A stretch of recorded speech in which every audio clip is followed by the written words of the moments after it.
Hello my dear students, welcome to all. हम आज इस लेक्चर में मैकेनिज्म ऑफ ओसाजोन फॉर्मेशन के बारे में पढ़ते हैं। ओसाजोन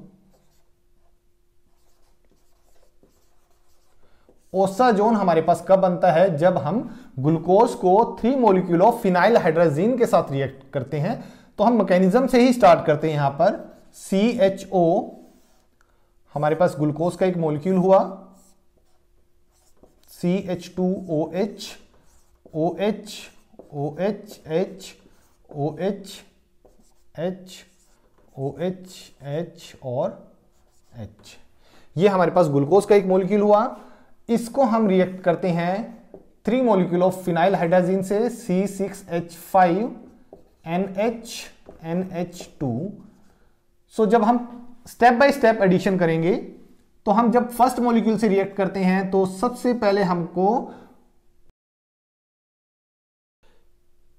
पहले हमको phenyl hydrazine derivative of glucose मिल जाता है। तो हमारे पास रिमूवल ऑफ वाटर, सबसे पहले स्टेप में रिमूवल ऑफ वाटर कैसे रिमूव होगा? CH, यहां से H2 और O रिमूव हो जाएगा। रिएक्शन हमने पहले भी पढ़ी हुई है। Double bond N, NH, C6H5, then rest of the molecule will remain same, होने वाला है, बिल्कुल सेम रहेगा molecule. CH2OH, OH, OH, H, OH।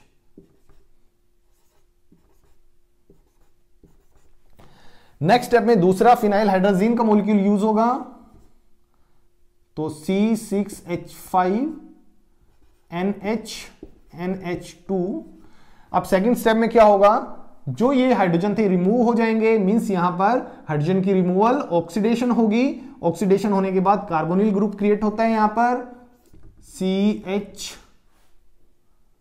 Double bond N, NH, C6H5 और C double bond O।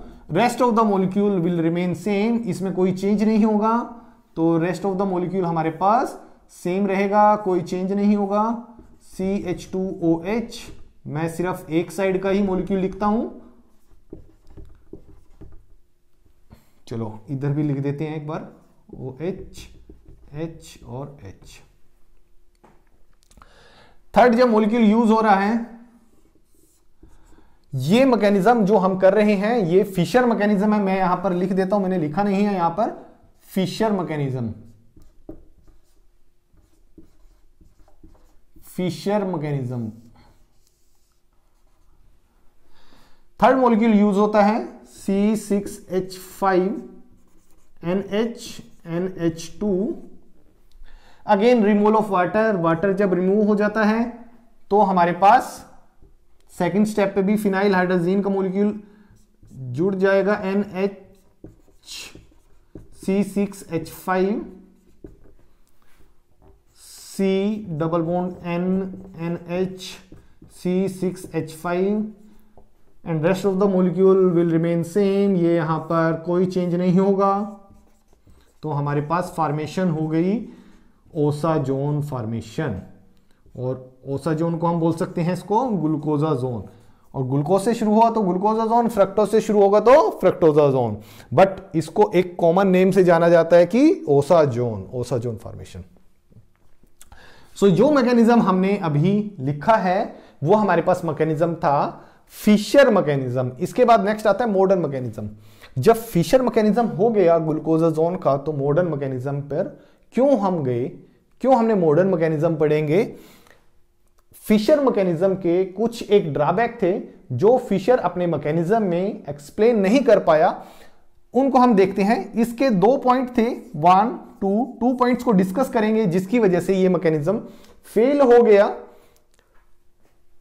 First देखिए, पहले हम बात करते हैं कितने molecule of phenyl hydrazine use हुआ। 1, 2 एंड 3 मॉलिक्यूल। चलिए, तीनों स्टेप में हमारे पास फिनाइल हाइड्रोजीन का मॉलिक्यूल यूज हो रहा है। फर्स्ट स्टेप में रिमूवल ऑफ वाटर, मतलब ऑक्सीजन रिमूव हो रही है। ऑक्सीजन रिमूव हो रही है तो फर्स्ट स्टेप में हम बोलते हैं रिडक्शन। पहले स्टेप में रिडक्शन होती है। दूसरे स्टेप में दोनों तरफ से हाइड्रोजन निकल गई, हाइड्रोजन का रिमूवल, ऑक्सीडेशन। दूसरे स्टेप पे ऑक्सीडेशन हो रहा है। यहां पर फिशर इस स्टेप को बताने में फेल हो गया कि एक ही रिएजेंट ने एक स्टेप पे रिडक्शन दिया, दूसरे स्टेप पे ऑक्सीडेशन, ये पॉसिबल नहीं होगा। फिशर इस स्टेप को एक्सप्लेन करने में फेल हो गया कि एक ही रिएजेंट ने एक ही टाइम रिडक्शन शो कर दिया और अगली स्टेप पे वो ऑक्सीडाइजिंग एजेंट बन गया। ऐसा हो नहीं सकता। तो फर्स्ट स्टेप में हमारे पास रिडक्शन और ऑक्सीडेशन को लेकर कॉन्फ्लिक्ट हो गया। सेकंड स्टेप की बात करते हैं। अब देखो फिशर ने ऑक्सीडेशन सिर्फ सेकंड स्टेप पे शो करी, मींस सेकंड वाले कार्बन पर शो कर रही है। Second carbon is correct representation. Third, fourth और फिफ्थ, वो थर्ड, फोर्थ और फिफ्थ पर भी कर सकता था, क्योंकि जो कार्बन की पोजीशन होगी, जो OH सभी जगह सेम है जैसा सेकंड नंबर पे था। तो सिर्फ सेकंड पोजीशन पे कार्बोनिल नहीं बनना चाहिए था, वो सभी जगह कार्बोनिल बन सकता था। तो उसने सिर्फ सेकंड पोजीशन पर ही कार्बोनिल बनाया। तो ऐसा क्यों? वो इस स्टेप को भी बताने में, एक्सप्लेन करने में फेल हो गया कि why the oxidation take place is, oxidation जो हुई only on second number of carbon atom. Second number of carbon atom पे क्यों ऑक्सीडेशन हुई, ये चीज वो एक्सप्लेन करने में फेल हो गया। इसी की वजह से हमारे पास जो हम नेक्स्ट पढ़ेंगे मॉडर्न मैकेनिज्म आएगा, उसमें ये ऑब्लिगेशन, ये जो ड्रॉबैक थे, ये कहीं एग्जिस्ट नहीं करते हैं। तो हम बात करते हैं नेक्स्ट मॉडर्न मैकेनिज्म की। मॉडर्न मैकेनिज्म में एक बात फिशर मैकेनिज्म से बिल्कुल मिलती जुलती है कि फर्स्ट स्टेप सेम रहेगा। फर्स्ट स्टेप में एक ही मॉलिक्यूल रिएक्ट करता है। तो फर्स्ट जो हमारे पास प्रोडक्ट बनता है फिशर मैकेनिज्म का और मॉडर्न मैकेनिज्म का, वो सिमिलर था। फर्स्ट स्टेप हमारे पास एज इट इज ऐसे ही बनता है।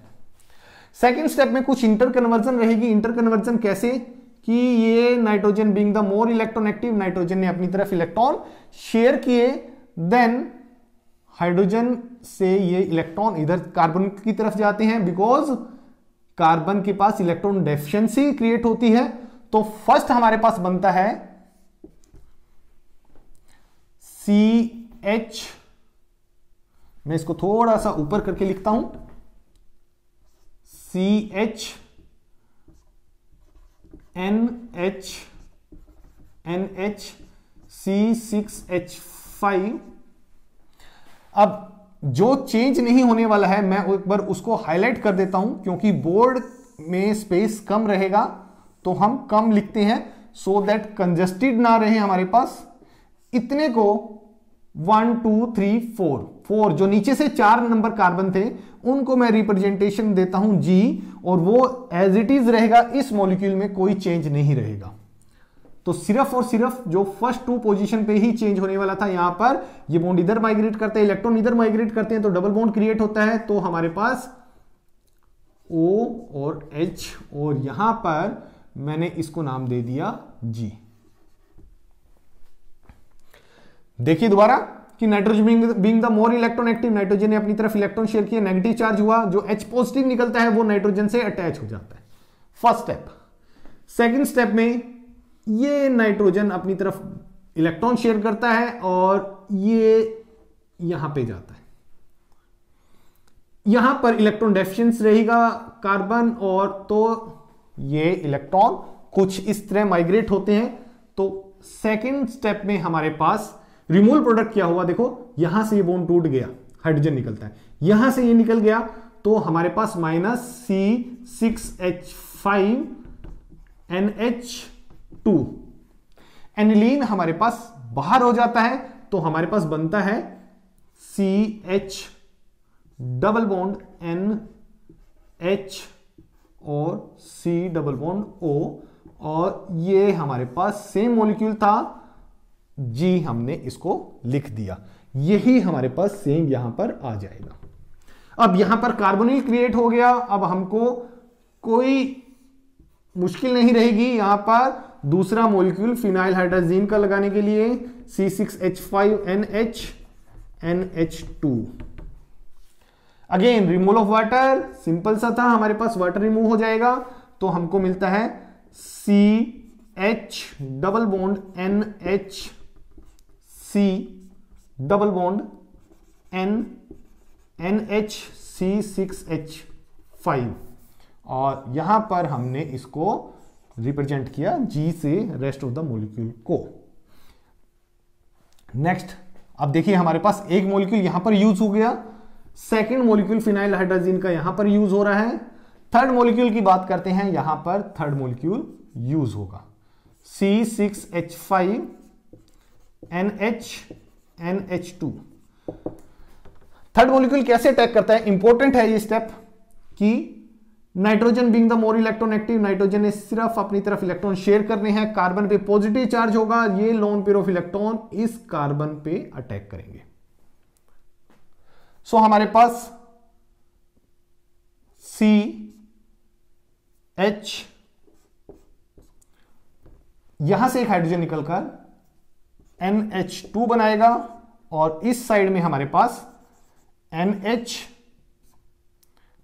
NH और C6H5 हमारे पास लग जाएगा और यहां पर C double bond N NH और C6H5 ये रहा और यहां पर हमारे पास G।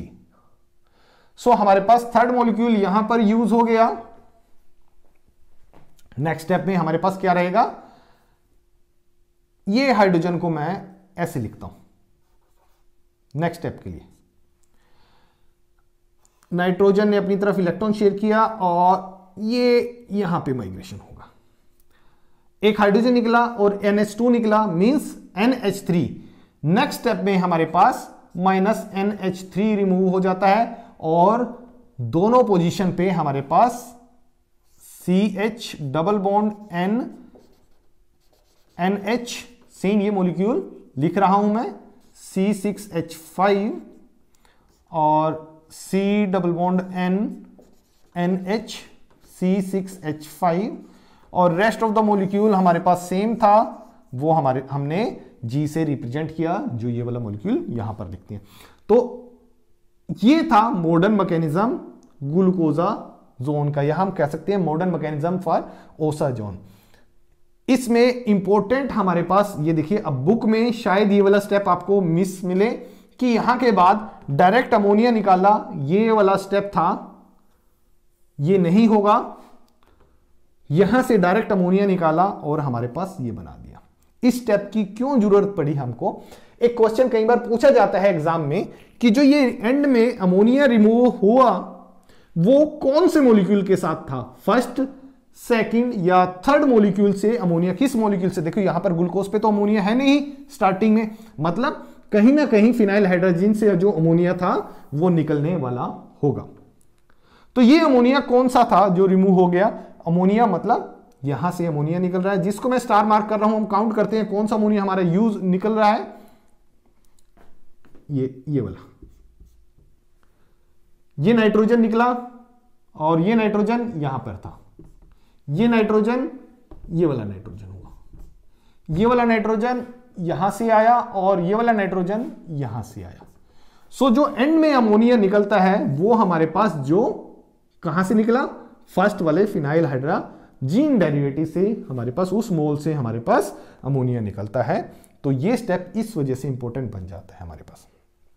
सो आपको प्रॉपर रिप्रेजेंटेशन में दिखाना पड़ेगा कि अमोनिया हमारे पास कैसे निकल रहा है। और जो मैंने यहां पर बोर्ड छोटा था मेरे पास, इस वजह से मैंने जी करके लिखा है। आपको प्रॉपर एग्जाम में पूरा मॉलिक्यूल लिखना होगा। सो यहां पर हमारे पास ये रहा मॉडर्न मैकेनिज्म। मॉडर्न मैकेनिज्म को एक बार दोबारा रिवाइज करते हैं। फर्स्ट स्टेप फिशर मैकेनिज्म के साथ सेम था। सेकंड स्टेप में इंटर कन्वर्जन हो रही है कि नाइट्रोजन ने अपनी तरफ इलेक्ट्रॉन शेयर किया तो यहां पर डबल बॉन्ड हुआ। नेक्स्ट स्टेप में हमारे पास फिनाइल एनिलीन का एक मॉलिक्यूल निकल जाता है। सो हमारे पास कुछ इस तरह का मॉलिक्यूल बनता है, कार्बोनिल बन जाती है। अब आप के पास एक क्वेश्चन हो सकता था कि यहां पर ऑक्सीजन और नाइट्रोजन, यहां पर भी जब हमने ऐसे अटैक किया इस मॉलिक्यूल के साथ, यहां पर nitrogen CH double bond NH पर भी अटैक किया, तो ये वाला मॉलिक्यूल पहले यहां पर क्यों नहीं अटैक हुआ? ये कार्बोनिल पर ही क्यों अटैक करा? जब सेकंड वाले स्टेप में, नेक्स्ट वाले स्टेप में हमने ये इस वाले मॉलिक्यूल पे अटैक हुआ ना, ये वाला, ये ग्रुप इस वाले मॉलिक्यूल पे, तो ये वाला ग्रुप यहां पर पहले क्यों नहीं हुआ? क्योंकि दोनों में इलेक्ट्रॉननेगेटिव कौन ज्यादा था? ऑक्सीजन। ऑक्सीजन ने ज्यादा अपनी तरफ इलेक्ट्रॉन शेयर किए, उतने ज्यादा पॉजिटिव चार्ज यहां पर डेवलप होगा। जितना ज्यादा पॉजिटिव चार्ज डेवलप होगा उतना नाइट्रोजन या लोन पेयर ऑफ इलेक्ट्रॉन उस कार्बन पर या उस पॉजिटिव चार्ज पर अटैक करेंगे। तो पहले इस स्टेप में हमारे पास कार्बोनिल पे अटैक होता है, देन फिर CH डबल बॉन्ड NH इस पर अटैक होता है, और फाइनली हमको ओसा जोन मिल जाता है। तो ये मैकेनिज्म था हमारे पास, हमने जो किया फिशर मैकेनिज्म और मॉडर्न मैकेनिज्म। फिशर मैकेनिज्म दो चीजें नहीं बता पाया, ऑक्सीडेशन रिडक्शन। सेकंड स्टेप में भी हमारे पास वो रह गया था कि ऑक्सीडेशन उसने सेकंड स्टेप पे ही शो की, थर्ड फोर्थ फिफ्थ स्टेप पे क्यों ऑक्सीडेशन शो नहीं करी, वो इन चीजों को बताने में फेल हो गया। और फिर आया मॉडर्न मैकेनिज्म, और मॉडर्न मैकेनिज्म ने स्टेप बाय स्टेप हर चीज को एक्सप्लेन कर दिया ओसोजोन फॉर्मेशन के लिए। सो आज के लेक्चर में इतना ही। Thank you.